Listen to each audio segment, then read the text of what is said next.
Hello दोस्तों, स्वागत है एक बार पुनः आप सभी का हमारे अपने YouTube channel Shiv coaching classes पर। तो दोस्तों आज की इस वीडियो में हम क्लास 12 बायोलॉजी एनसीईआरटी में चैप्टर 3 में देखेंगे मादा जनन तंत्र या फीमेल रिप्रोडक्टिव सिस्टम। देखिए दोस्तों, प्रीवियस वीडियो में हमने मेल रिप्रोडक्टिव सिस्टम या नर जनन तंत्र को देख लिया था।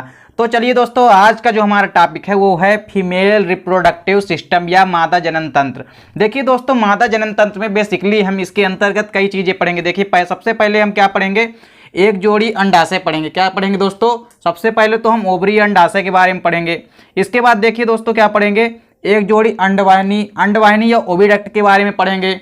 इसके बाद देखिए दोस्तों जो गर्भाशय होता है या यूटेरस इसके बारे में पढ़ेंगे।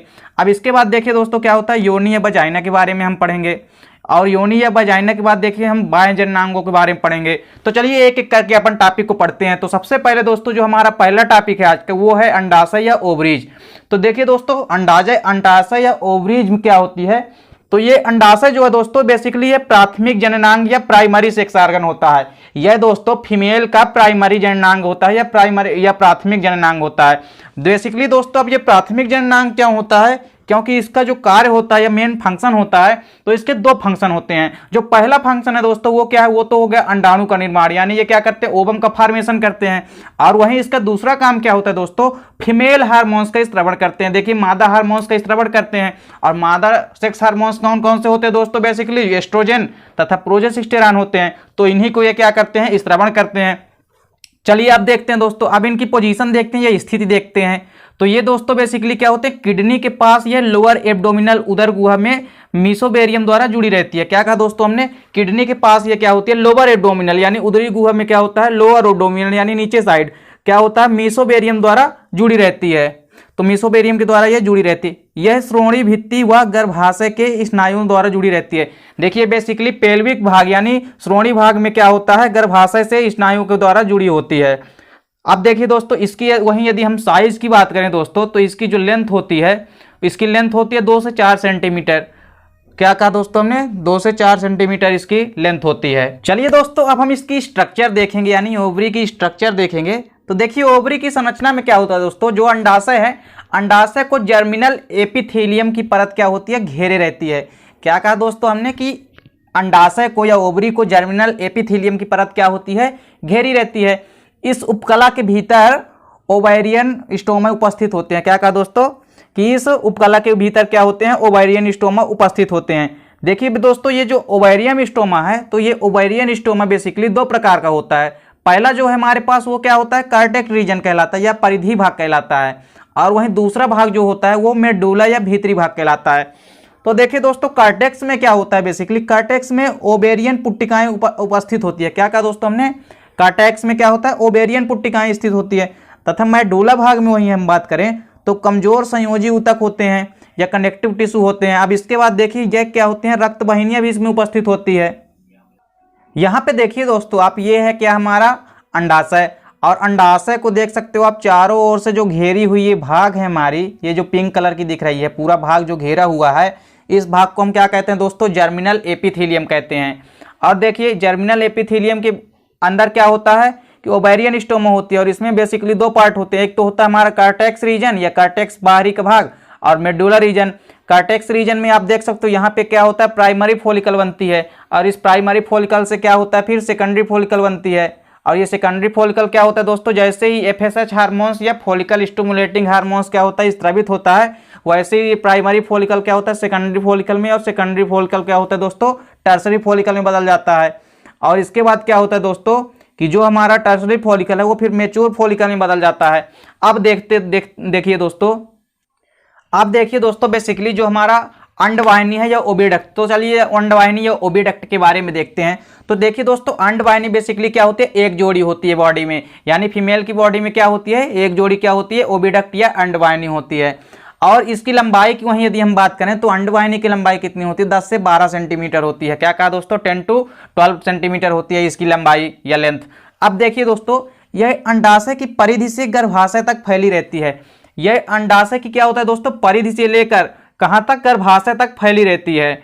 और फैलोपियन ट्यूब को सिलिएटेड एपिथेलियम घेरे रहते हैं। और क्या कहा दोस्तों कि जो हमारी फैलोपियन ट्यूब है या अंडवाहिनी है या ओविडक्ट है, इसको क्या होता है सीलिएटेड एपिथेलियम क्या होते हैं घेरे हुए होते हैं। अब देखिए दोस्तों यहाँ पर हमारे पास क्या है कि मादा जनन तंत्र का चित्र बना हुआ है। तो देखिए मादा जनन चित्र में क्या होता है दोस्तों, सबसे पहले हमने आपको क्या बताया कि जो हमारी अंडवाहिनी है तो वो कहाँ से, ये परिधि रीजन से लेके यहाँ पास से लेकर के ये परिधि रीजन से लेके कहाँ तक दोस्तों, ये यहाँ तक, यानी यहाँ तक पूरा जो भाग है अर्थात यूटेरस का जो भाग है, यूटेरस का यहाँ तक का जो भाग है गर्भाशय का, तो यहाँ तक क्या होती है घेरे हुई होती है, यहाँ तक क्या होती है इसकी परत होती है अंडवाहिनी की। अब देखिए दोस्तों जो हमारी अंडवाहिनी है तो अंडवाहिनी के बेसिकली 3 भाग होते हैं। क्या कौन कौन से भाग होते हैं दोस्तों, तो अंडवाहिनी के बेसिकली 3 भाग होते हैं। पहला भाग जो होता है उसको हम कीप भाग कहते हैं या इनफंडिबुलम। देखिए दोस्तों जो हमारा पहला भाग वो क्या कहलाता है कीप भाग या इनफंडिबुलम। तो चलिए हम देखते हैं कीप भाग या इनफंडिबुलम क्या होता है। तो देखिए अंडवाहिनी का वह भाग जो अंडाशय के निकट होता है। क्या डेफिनेशन है दोस्तों इसकी कि अंडवाहिनी का वह भाग जो अंडाशय के निकट स्थित होता है यह कीप के समान होता है। किसके समान होता है दोस्तों, कीप अर्थात फनल के समान होता है। तो यह किसके समान होता है, कीप के समान भाग होता है। इस भाग को हम क्या कहते हैं, इनफंडिबुलम कहते हैं। और दोस्तों देखिए जिसे यह क्या होता है, एक उदरी गुहा में एक छिद्र द्वारा खुलता है जिसे हम क्या कहते हैं, ओस्टियम कहते हैं। क्या कहा दोस्तों हमने कि जो हमारा अंडवाहिनी का वह भाग जो अंडाशय के निकट स्थित होता है और यह कीप या प्याले नुमा संरचना होती है या थैली नुमा संरचना होती है, कीप नुमा या किसके समान दोस्तों, कीप के समान संरचना होती है अर्थात फैली हुई संरचना होती है अंगुली नुमा। तो इसको हम क्या कहते हैं, अंडवाहिनी कहते हैं। अब देखिए दोस्तों यह कीप के समान होता है तथा यह उदरी गुहा में एक छिद्र द्वारा खुलता है। क्या कहा दोस्तों हमने कि अंडवाहिनी का वह भाग जो अंडाशय के निकट होता है यह कीप के समान होता है, यह अंगुली नुमा होता है। तो अंडाशय की अंडवाहिनी की इस भाग को हम क्या कहते हैं, इनफंडिबुलम कहते हैं। अब देखिए जो इनफंडिबुलम है दोस्तों तो यह उदरी गुहा में एक छिद्र द्वारा खुलता है जिसे हम क्या कहते हैं, ओस्टियम कहते हैं। इनके किनारे पर अंगुली निमा प्रवर्ध पाए जाते हैं। क्या कहा दोस्तों हमने इनके किनारों पर क्या होता है, अंगुली निमा प्रवर्ध पाए जाते हैं जिन्हें झालर कहते हैं। क्या कहा दोस्तों हमने, जिन्हें झालर कहते हैं। देखिए अंडोत्सर्ग के बाद क्या होता है, अंडाणु को एकत्रित करने में इनका योगदान होता है। यानी जो हमारी अंडवाहिनी का जो पहला भाग होता है या इनफंडिबुलम होता है, इसका बेसिकली कार्य क्या होता है कि जो भी अंडाणु हो, एक अंडोत्सर्ग के परिणाम स्वरूप जो भी अंडाणु बनते हैं तो ये क्या करता है, उनको एकत्रित करने में योगदान करता है। अब चलिए दोस्तों जो हमारा इसका दूसरा भाग है तो अंडवाहिनी के दोस्तों हमारा दूसरा भाग जो होता है वो क्या कहलाता है, एम्पुला कहलाता है। क्या कहलाता है दोस्तों, एम्पुला कहलाता है। अब देखिए दोस्तों एम्पुला क्या होता है, ये ओविडक्ट के चौड़े भाग में खुलता है। देखिए दूसरा भाग जो होता है ये ओविडक्ट के चौड़े भाग में खुलता है। अब देखिए दोस्तों यहां पर देखिए दोस्तों डायग्राम में सबसे पहला ये जो हमने आपको क्या बताया कि ये पूरा रीजन जो दिख रहा है हमको, यानी ये जो अंगुली नुमा प्रवर्ध दिख रहे हैं आपको, इनको हम क्या कहते हैं, झालर। और ये भाग कैसा होता है, चौड़ा हुआ होता है। जो चौड़ा हुआ भाग होता है तो इधर साइड आप देख सकते हो जो हमारा चौड़ा भाग होता है इधर अंगुली नुमा टाइप का, इसको हम क्या कहते हैं, इनफंडिबुलम कहते हैं। अब देखिए इनफंडिबुलम के आगे का भाग यानी इनफंडिबुलम के आगे का भाग जो खुलता है उसको हम क्या कहते हैं, एम्पुला कहते हैं। क्या कहा दोस्तों, जो दूसरा भाग होता है वो हमारा क्या कहलाता है, एम्पुला कहलाता है। अब चलिए दोस्तों जो हमारा अंडवाहिनी का तीसरा भाग होता है वो क्या कहलाता है, इस्थमस कहलाता है। क्या कहलाता है दोस्तों, इस्थमस कहलाता है। तो अंडवाहिनी का अंतिम संकरा भाग जिसमें संकीर्ण गुहा होती है, यह भाग अंडवाहिनी को गर्भाशय से जोड़ता है। देखिए दोस्तों इस्थमक भाग क्या होता है कि अंडवाहिनी का अंतिम संकरा भाग होता है जिसमें क्या होता है, संकीर्ण कई प्रवर्ध निकले होते हैं या गुहा होती है, कई सारे क्या होती है, कैविटी होती है, गुहा होती है, संकीर्ण यानी सक्रिय गुहा होती है। यह भाग अंडवाहिनी को गर्भाशय से जोड़ता है। अब देखिए दोस्तों डायग्राम में अब देखिए दोस्तों हमने क्या कहा कि अंडवाहिनी का तीसरा भाग यानी यहां से लेकर ये जो भाग है ये क्या कहलाता है, इस्थमस कहलाता है। अब इस्थमस क्या करता है दोस्तों कि एम्पुला भाग से लेकर कहाँ खुलता है, ये अंडाशय के यूट्रस तक यानी गर्भाशय तक ले जाता है इस भाग को। क्या कहा दोस्तों हमने कि यहाँ से स्टार्टिंग होता है और कहाँ ले जाता है, ये गर्भाशय तक ले जाता है। यह भाग अंडवाहिनी को कहाँ ले जाता है, गर्भाशय तक ले जाता है। यहाँ पे दोस्तों आप एक चीज नोट डाउन कर लीजिए कि जो अंडवाहिनी होती है यह अंडाणु या ओवम या जाइगोट को क्या करती है, यूट्रस की तरफ ले जाती है। यानी अंडवाहिनी क्या करती है दोस्तों कि जो हमारा अंडाणु या ओवम होता है या जो हमारा जाइगोट बनता है तो उसको क्या करती है, ये यूट्रस तक ले जाती है। अब देखिए दोस्तों क्या होता है, अंडवाहिनी जो होती है बेसिकली निषेचन का स्थल है।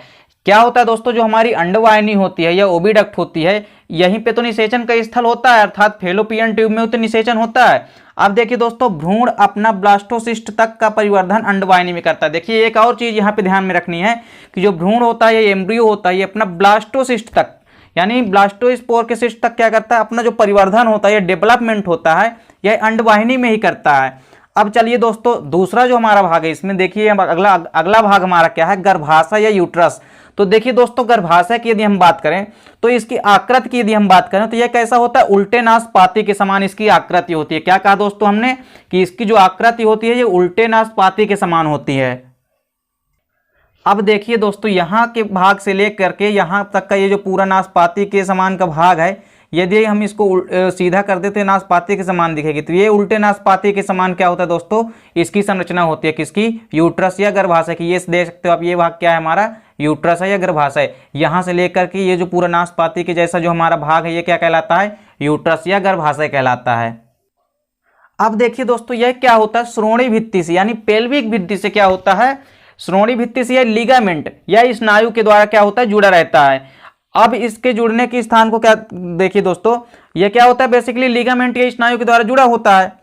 अब देखिए दोस्तों, जो हमारा गर्भाशय होता है तो यह बेसिकली 3 मुख्य भागों से मिलकर बना होता है। क्या कहा दोस्तों हमने, यह बेसिकली 3 मुख्य भागों से मिलकर बना होता है। देखिए जिसमें पहला भाग क्या होता है हमारा, फंडस कहलाता है। देखिए तो पहला भाग जो हमारा फंडस है दोस्तों, यह ऊपरी गुंबदाकार भाग होता है। क्या कहा दोस्तों हमने, यह ऊपर का गुंबदाकार भाग होता है जो अंडवाहिनी की ओपनिंग के ऊपर स्थित होता है।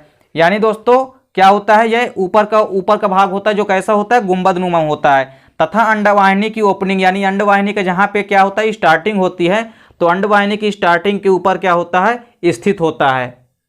आप देखिए दोस्तों, गर्भाशय में ये जो ऊपर का पूरा गुंबदाकार भाग होता है, ये क्या कहलाता है, ये तो हमारा क्या कहलाता है दोस्तों, जो पहला भाग है ये क्या कहलाता है हमारा, फंडस कहलाता है। अब देखिए दोस्तों, फंडस के नीचे का भाग और गर्भाशय का मुख्य भाग या मध्य भाग क्या कहलाता है दोस्तों, कार्पस कहलाता है। कार्पस क्या होता है दोस्तों, जो दूसरा भाग है हमारा वो है कार्पस। तो गर्भाशय का जो क्या होता है, मध्य तथा मुख्य भाग होता है, वो क्या कहलाता है हमारा, कार्पस कहलाता है। अब देखिए दोस्तों, दूसरा जो हमारा मध्य का भाग यानी यहाँ पास का जो सकरा भाग है, ये क्या कहला गया हमारा, ये कहलाता है हमारा कार्पस कहला गया। और कार्पस के नीचे का भाग, क्या कहा दोस्तों हमने, कार्पस के नीचे का भाग, देखिए कार्पस का जो कार्पस क्या होता है दोस्तों, तीसरा भाग जो होता है वो क्या कहलाता है, सर्विक्स कहलाता है। यह गर्भाशय का निचला सकरा भाग होता है, यानी तीसरा भाग जो हमारा क्या है वो है सर्विक्स होता है। और यह गर्भाशय का क्या होता है, निचला भाग होता है। और कैसा भाग, सकरा भाग होता है। और देखिए सर्विक्स की कैविटी को क्या कहते हैं दोस्तों, सर्विकल केनाल कहते हैं। सर्विक्स की जो कैविटी होती है या गुहा होती है दोस्तों, इसको हम क्या कहते हैं, सर्विकल केनाल कहते हैं। देखिए यहाँ पे एक चीज नोट डाउन करने वाले दोस्तों, कि सर्विकल केनाल जो होती है ग्रीवा नाल योनि के साथ मिलकर क्या करती है, जन्म नाल बनाती है। जो सर्विकल केनाल होती है दोस्तों या ग्रीवा नाल होती है, ये योनि के साथ मिलकर क्या बनाती है दोस्तों, जन्म नाल या बर्थ केनाल बनाती है। अब चलिए दोस्तों, हम देखते हैं गर्भाशय या यूट्रस की जो वाल होती है। तो गर्भाशय की जो बेसिकली भित्ति होती है दोस्तों या वाल होती है, ये बेसिकली 3 भागों से मिलकर बनी होती है। देखिए जो पहला ऊपर की भाग होती है, बाहरी पतली भित्ति होती है, उसको हम क्या कहते हैं, पेरीमेट्रियम कहते हैं। क्या कहते हैं दोस्तों, पेरीमेट्रियम। तथा इसकी जो मध्य वाली भित्ति होती है वो कैसी होती है, मोटी व पेशी होती है तथा यह चिकनी होती है। तो मध्य भित्ति को अपन क्या कहते हैं दोस्तों, मायोमेट्रियम कहते हैं। अब इसके बाद देखिए लास्ट क्या होता है दोस्तों, एंड्रोमेट्रियम। तो एंड्रोमेट्रियम में क्या होता है दोस्तों, यह आंतरिक होती है तथा ग्रैंडुलर लेयर संरचना होती है। कैसी होती है, ग्रैंडुलर समान संरचना होती है और यह आंतरिक लेयर होती है। चलिए दोस्तों, अब जो हमारा अगला भाग है वो क्या होता है, योनि या वजाइना। तो देखिए दोस्तों, योनि या वजाइना को पढ़ते हैं हम। तो देखिए क्या होता है, गर्भाशय ग्रीवा आगे बढ़कर क्या होती है, एक पेशी लचीली नलिका में खुलती है। देखिए गर्भाशय की जो ग्रीवा होती है वो आगे बढ़कर एक पेशी लचीली नलिका में खुलती है, जिसे हम क्या कहते हैं, योनि कहते हैं। देखिए यह बेसिकली क्या होती है दोस्तों, यह उच्च संवहनी नलिका होती है। क्या होती है दोस्तों, वैस्कुलर नलिका होती है, वैस्कुलर ट्यूब होती है, जो भीतर से म्यूकस झिल्ली द्वारा क्या होती है, घिरी रहती है, जो एक अनुप्रस्थ फोल्ड के द्वारा ऊपर रहती है। क्या कहा दोस्तों हमने, यह एक उच्च संवहनी नलिका होती है जो भीतर से क्या होता है, म्यूकस झिल्ली के द्वारा घिरी रहती है, जो एक अनुप्रस्थ फोल्ड के ऊपर रहती है, जिसे हम क्या कहते हैं दोस्तों, वैजाइनल रज कहते हैं, जो शुक्राणुओं का भक्षण करते हैं। इनका बेसिकली काम क्या होता है दोस्तों, शुक्राणुओं का भक्षण करते हैं ये। वहीं चलिए दोस्तों, यदि हम इसकी लेंथ की बात करें या वेजाइना की यदि हम लंबाई की बात करें, तो इसकी लंबाई क्या होती है दोस्तों, लगभग 8 सेंटीमीटर होती है। क्या होती है दोस्तों, लगभग 8 सेंटीमीटर होती है। अब देखिए दोस्तों, इसके पीछे एक झिल्ली उपस्थित रहती है। क्या कहा दोस्तों हमने कि इसके पीछे एक झिल्ली या एक लेयर होती है जिसे हम क्या कहते हैं, हाइमन कहते हैं। क्या कहा दोस्तों हमने कि इसके पीछे एक झिल्ली रहती है जिसको हम क्या कहते हैं, हाइमन कहते हैं। देखिए दोस्तों, हमने आपको क्या कहा कि जो गर्भाशय ग्रीवा है, यानी यहाँ पे क्या है, हमारी सर्विक्स है या गर्भाशय की ग्रीवा है। अब ये क्या करती है, आगे चल के एक पेशी लचीली भाग में, यहाँ पास देख सकते हो, ये एक पेशी लचीली भाग में क्या करती है, आगे जाके खुलती है और यही भाग क्या कहलाता है, हमारा योनि या वैजाइना कहलाता है। देखिए दोस्तों, जो योनि होती है स्त्रियों में, ये क्या होती है, मैथुनी नाल की तरह क्या कार्य करती है, यानी किसके समान कार्य करती है, एक मैथुनी नाल के समान कार्य करती है। मैथुन क्रिया के दौरान जो होता है, नर जो है शिश्न द्वारा वीर्य प्राप्त करती है। देखिए, जो बेसिकली योनि का काम क्या होता है दोस्तों, तो इसमें क्या होता है कि जो मेल से क्या होता है, मेल के शिश्न द्वारा जो वीर्य को क्या किया जाता है, मुक्त किया जाता है, तो वो क्या करती है, इसको प्राप्त यही करती है। अर्थात यहीं पे मेल क्या करता है कि मैथुन क्रिया के द्वारा शिश्न से अपना वीर्य कहाँ करता है दोस्तों, वीर्य को यहाँ पे क्या कर देता है, मुक्त कर देता है, जिसे क्या करता है, योनि क्या कर लेती है, उसको प्राप्त कर लेती है। देखिए, इसके अलावा दोस्तों, जो योनि का काम क्या होता है, तो मासिक स्राव के इस निष्कासन हेतु क्या करती है, उपलब्ध कराती है, क्या पथ उपलब्ध कराती है या मार्ग उपलब्ध कराती है। देखिए, क्या होता है कि मासिक स्राव में क्या होता है, जो निष्कासन होता है उसके लिए क्या करती है, एक पथ उपलब्ध कराती है या मार्ग उपलब्ध कराती है। चलिए दोस्तों, अब अपन बाह्य जननांग की बात करते हैं। तो देखिए, बाह्य जननांग में दोस्तों क्या होता है, इन्हें सामूहिक रूप से हम क्या कहते हैं, यानी बाह्य जननांग के पूरे भाग को हम सामूहिक रूप में क्या कहते हैं दोस्तों, भग कहते हैं या बल्वा कहते हैं। क्या कहते हैं दोस्तों, भग या बल्वा कहते हैं। ये देखिए दोस्तों, यहाँ पर क्या है, हमारे पास बाह्य जननांग का हमने चित्र बना रखा है, यानी मादा के हमने बाह्य जननांग का डायग्राम आपके सामने शो कर रखा है। तो देखिए दोस्तों, इसमें बेसिकली 5 भाग होते हैं। क्या कहा दोस्तों हमने, इसमें बेसिकली 5 भाग होते हैं। तो चलिए दोस्तों, हम पांचों भागों को एक एक करके देखेंगे यहाँ पे। देखिए दोस्तों, यहाँ पे हमने क्या कहा कि बाह्य जननांग जो होता है हमारा, इन्हें सामूहिक रूप से हम क्या कहते हैं, बल्वा या भग कहते हैं। अब देखिए, इसके बेसिकली क्या होता है दोस्तों, बाह्य जननांग में हमारे क्या होते हैं, बेसिकली 5 पार्ट होते हैं, यानी 5 भाग होते हैं। तो देखिए, सबसे पहला जो हमारा भाग होता है वो तो होता है दोस्तों क्या, जघन शैल। क्या कहा दोस्तों हमने, जघन शैल।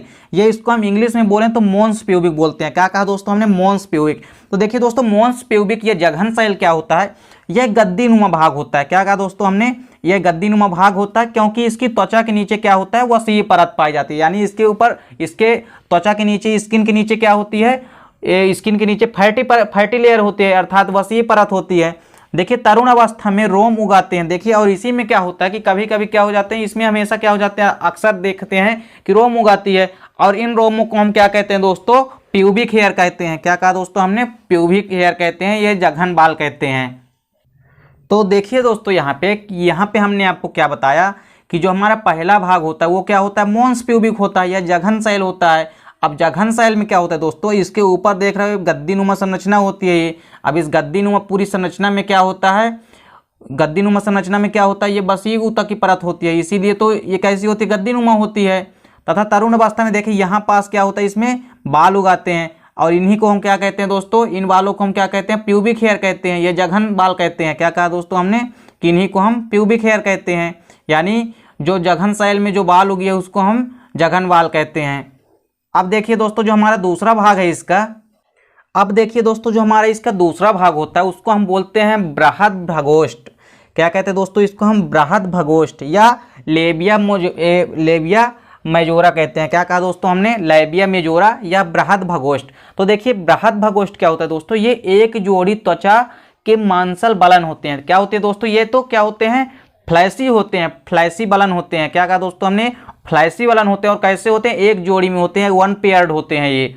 देखिए, ये जघन शैल के नीचे की तरफ होते हैं। क्या कहा दोस्तों हमने, यह बिल्कुल एकदम से जघन शैल के या मोन्स प्यूबिक के क्या होते हैं, नीचे की तरफ होते हैं, या योनि छिद्र को घेरे रहते हैं। क्या करते हैं दोस्तों, ये योनि छिद्र को घेरे रहते हैं तथा जघन शैल के नीचे होते हैं। इनकी बाह्य सतह पर क्या होते हैं, रोम पाए जाते हैं। देखिए, जैसे हमने देखा था कि जघन शैल में क्या होता है, जघन शैल में भी क्या होते हैं, प्यूबिक हेयर उपस्थित होती है, उसी प्रकार इसमें भी क्या होता है कि इनकी भी सतह में क्या होते हैं, रोम पाए जाते हैं। अब देखिए, यहाँ पे डायग्राम में हम देखते हैं, क्या कहा दोस्तों हमने कि जो दूसरा भाग होता है वो हमारा क्या कहलाता है, लेबिया मेजोरा कहलाता है। तो लेबिया मेजोरा जो परत होती है दोस्तों, यह भी कैसी होती है, ये देखिए इसके ऊपर क्या था, मॉन्स प्यूबिक था, तो मॉन्स प्यूबिक के नीचे की परत क्या कहलाती है, लेबिया मेजोरा कहलाती है। और इसमें क्या होता है दोस्तों कि यह जो है तो इसके नीचे की ओर होती है, वह योनि छिद्र को घेरे रहती है। अब देखिए योनि की जो छिद्र होती है, यहाँ पे देखिए जो हमारी पूरी योनि की छिद्र होती है, इसको चारों ओर से घेरे रहती है ये लेबिया मेजोरा की परत। चलिए दोस्तों, अब इसका जो तीसरा भाग होता है, और देखिए इसमें भी क्या होता है, कभी कभी रोम पाए जाते हैं। यहाँ पास भी देख सकते हैं, इस भाग में भी क्या होते हैं, रोम पाए जाते हैं या हेयर प्रेजेंट होते हैं। अब देखिए जो तीसरा भाग है हमारा दोस्तों, देखिए जो हमारा तीसरा भाग होता है उसको हम क्या कहते हैं, लघु भगोष्ठ कहते हैं। लघु भगोष्ठ या लेबिया माइनेरा कहते हैं। तो देखिए लेबिया माइनोरा में क्या होता है दोस्तों, ये जो लघु भगोष्ठ होता है ये आंतरिक व छोटे वलन होते हैं। वहां पे क्या देखा था दोस्तों हमने कि जो बृहद भगोष्ठ होता है ये तो कैसे होते थे, मांसल वलन होते थे। और इसके विपरीत जो हमारा लघु भगोष्ठ होता है ये आंतरिक व छोटे वलन होते हैं। इन पर रोम नहीं पाए जाते हैं। देखिए दोस्तों इनकी क्या विशेषता है कि इन पर रोम कभी नहीं पाए जाते हैं। देखिए दोस्तों यहाँ पर ये है हमारा क्या, लेबियो मिनोरा। तो देखिए लेबियो मिनोरा में क्या होता है दोस्तों, इसमें क्या होता है, कभी बाल नहीं पाए जाते हैं। और यह कैसी होती है, इसके अंदर यानी आंतरिक परत होती है ये। ठीक है दोस्तों, तो ये भाग भी आपको समझ में आ गया होगा। अब चलिए दोस्तों इसके चौथे भाग में आते हैं। तो देखिए जो चौथा भाग होता है वो क्लाइटोरिस कहलाता है। क्या कहलाता है दोस्तों, वो क्लाइटोरिस कहलाता है हमारा। तो देखिए यह लेबिया मोनेरा के अग्र कोने पर स्थित एक संवेदी अंगुलीनुमा संरचना होती है। क्या कहा दोस्तों हमने कि यह लेबिया मोनेरा के क्या होता है, अग्र कोने पर स्थित होती है और यह संवेदी अंगुलीनुमा संरचना होती है और यह मूत्र छिद्र के ऊपर पाई जाती है। तो यहाँ पे दोस्तों आप देख सकते हो कि हमारे पास क्या लेबिया मिनोरा है। तो लेबिया मिनोरा के ऊपरी भाग पर यहाँ पे क्या होता है दोस्तों, एक देखिए दोस्तों यहाँ पे क्या हमारा लेबियो मिनेरा। तो लेबियो मिनेरा के अग्र भाग पर क्या होता है दोस्तों, एक संरचना पाई जाती है। क्या कहा दोस्तों हमने कि लेबियो मिनेरा के अग्र सिरे पर एक अंगुलीनुमा संरचना, देख सकते हो ये कैसी है, एक अंगुलीनुमा संरचना है। इसी को हम क्या कहते हैं, इसके अंदर क्या होता है, इसके अग्र सिरे पर क्या होता है, ये क्लाइटोरिस का भाग होता है। अर्थात क्या होती है, एक अंगुलीनुमा संरचना होती है जिसे हम क्या कहते हैं, क्लाइटोरिस कहते हैं। और क्या कहा दोस्तों हमने कि ये मूत्र छिद्र के ऊपर होती है। तो यहाँ पे क्या है, हमारा मूत्र छिद्र है, तो मूत्र छिद्र के ऊपर क्या होती है, यहाँ पे कई अंगुलीनुमा क्या होती है, संरचना होती है, जो क्या कहलाती है, क्लाइटोरिस कहलाती है। अब देखिए दोस्तों जो हमारा बाह्य जननांग में जो पांचवा भाग है, देखिए वो बेसिकली क्या कहलाता है दोस्तों, योनि छिद्र या हाइमन। तो देखिए दोस्तों हाइमन की यदि हम बात करें तो योनि छिद्र पर क्या होता है, योनि छिद्र पर पतली झिल्ली उपस्थित होती है। क्या कहा दोस्तों हमने कि योनि के छिद्र पर एक पतली झिल्ली उपस्थित होती है जिसे हम क्या कहते हैं, हाइमन कहते हैं। यह प्रथम संसर्ग के दौरान फट जाती है। जैसे ही प्राथमिक संसर्ग या पहली बार क्या होता है दोस्तों, संभोग होता है या संसर्ग होता है, तो यह क्या हो जाती है, फट जाती है या स्फुटित हो जाती है। देखिए दोस्तों ऐसा नहीं है कि यह पहली बार संसर्ग होने पर या कि संसर्ग नहीं भी हुआ है, इसके अलावा भी क्या होता है कई कंडीशन पर, जैसे दोस्तों क्या होता है, यह शारीरिक परिमाण, जैसे शारीरिक परिणाम के परिणाम स्वरूप भी क्या हो जाती है, फट जाती है कभी कभी। देखिए जैसे व्यायाम करते समय भी ये पतली झिल्ली इतनी पतली होती है दोस्तों कि जैसे क्या होता है, शारीरिक परिणाम के परिणाम स्वरूप, जैसे ही व्यायाम करने में, घुड़सवारी करने में तथा शायद तेज स्पीड में साइकिल चलाने में भी ये हाइमन झिल्ली जो होती है तो टूट जाती है। कुछ मादाओं में दोस्तों क्या होता है कि लैंगिक संसर्ग के बाद भी हाइमन क्या होती है, उपस्थित रहती है। देखिए कुछ फीमेल्स भी ऐसे होते हैं कि उनमें लैंगिक संसर्ग होने के बाद, यानी दोस्तों लैंगिक संभोग होने के बाद भी क्या होता है कि उनमें हाइमन जो है उपस्थित रहती है। तो देखिए दोस्तों जिनकी हाइमन परत टूट जाती है तो हम ये नहीं कह सकते हैं कि उस मादा ने या स्त्री ने संसर्ग किया है या संभोग किया है, क्योंकि ये कुछ शारीरिक परिणाम के परिणाम स्वरूप, जैसे हमने आपको बता चुका है कि व्यायाम करने, घुड़सवारी करने तथा तेज रफ्तार में साइकिल चलाने इत्यादि के परिणाम स्वरूप भी जो हमारी हाइमन झिल्ली होती है वह क्या होती है, टूट जाती है। तो अर्थात हम यहाँ पे नहीं कह सकते हैं कि किसी मादा की यदि हाइमन झिल्ली टूट चुकी है तो हम उसको नहीं कह सकते हैं कि उसने संभोग किया है या उसका संसर्ग हो चुका है। तो देखिए दोस्तों हमने आपको यहाँ पर पूरा फीमेल रिप्रोडक्टिव सिस्टम या मादा जनन तंत्र को एक ही वीडियो में पूरा समझा दिया है। तो दोस्तों आई होप कि ये वीडियो आपको अच्छी लगी होगी। दोस्तों यदि वीडियो आपको अच्छी लगती हो तो आप लाइक करें और कमेंट करें और साथ ही साथ शेयर करें वीडियो को। मिलते हैं दोस्तों नेक्स्ट वीडियो में, तब तक के लिए जय हिंद, वंदे मातरम।